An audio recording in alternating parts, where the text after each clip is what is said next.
Así que le damos un fuerte aplauso a Gerardo Abdala. Es que lleguemos a todos los territorios donde estamos presentes a vender 1 millón de pelotas en un año.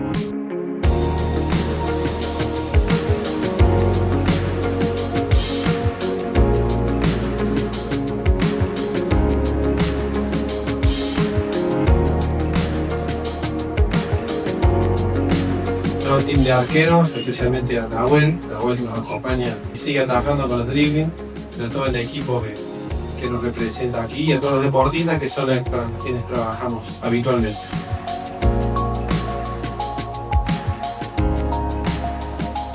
La pelota King Pro, que es la que ustedes están viendo aquí, hemos logrado que esa pelota pueda ser usada en el máximo nivel en cualquier liga del mundo. Es un hito bastante importante. Ya estamos esperando que este producto esté a principios del año que viene aquí en Argentina y en el resto del país.